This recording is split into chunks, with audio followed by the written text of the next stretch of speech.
Bonjour, bon lundi 13 avril, toujours en confinement. J'espère que ça va bien chez vous. Donc, petite vidéo qui devient une tradition, c'est le deuxième. Donc, pour vous présenter l'activité que j'ai choisi de vous proposer cette semaine pour vous exercer en français. Donc, ce que je vous offre cette semaine, ce que je vous propose, c'est pour tout le monde, pour tous mes élèves, que vous soyez en secondaire 1 ou en secondaire 2, modifié, adapté, peu importe, c'est de choisir en fait l'activité proposée par le ministère pour le secondaire 2 en français. Je pense que c'est la plus intéressante et pertinente en regard de ce qu'on a fait ensemble depuis le début de l'année. Donc, je vous l'explique. Je vais mettre en bas, évidemment, tous les liens pour accéder à la trousse du ministère version originale pour le secondaire 1, secondaire 2, mais je vous ai aussi préparé cette semaine un petit document, en fait, d'accompagnement, si on veut, ou de remplacement de l'explication du ministère de l'activité de secondaire 2. Donc, au lieu de regarder l'activité de secondaire 2 telle que présentée dans la trousse du ministère, je vous propose à la place de regarder le document que j'ai préparé pour vous.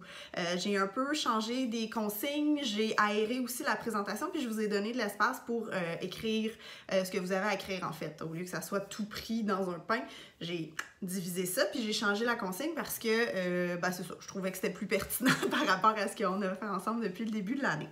Donc, le titre de l'activité, c'est « La situation actuelle et toi ». Donc, c'est intéressant. La semaine passée, je vous proposais dans l'activité, en fait, de vous questionner sur qu'est-ce qui se passe, c'est quoi la situation, d'en apprendre plus. Cette semaine, on vous demande d'être créatif, puis de prendre un peu plus position par rapport à tout ça, puis de faire aller votre créativité. Donc, c'est une activité d'écriture davantage que de lecture cette semaine. Donc, voici comment c'est fait. Il y a deux volets à l'activité. Dans le volet 1, vous avez un choix à faire. Et le volet 2, vous faites le volet 2. Il n'y a pas de choix. C'est l'activité que je vous propose. Donc, dans le volet 1, vous devez écrire un court texte. Et là, l'orthographe d'usage, l'orthographe grammaticale, c'est pas très important en ce qui me concerne pour l'instant.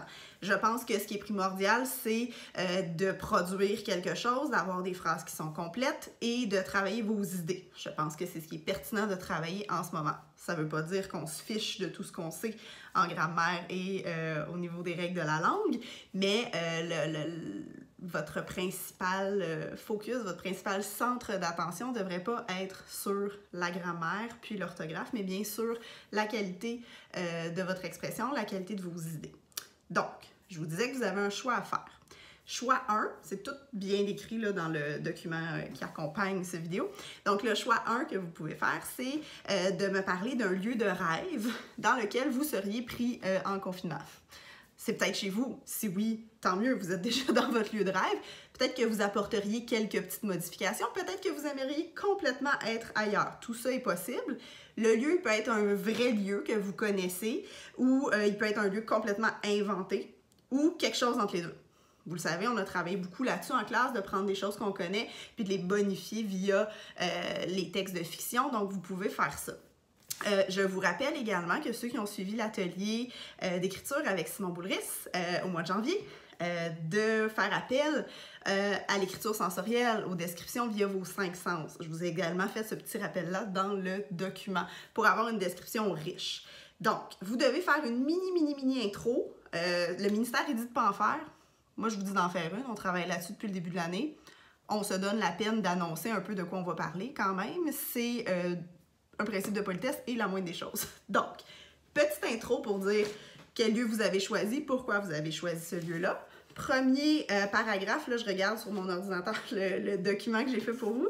Premier paragraphe, c'est la description physique du lieu, de quoi ça a l'air, à l'extérieur. Et le deuxième paragraphe, c'est la description physique du lieu, encore une fois, mais à l'intérieur, de quoi ça a l'air.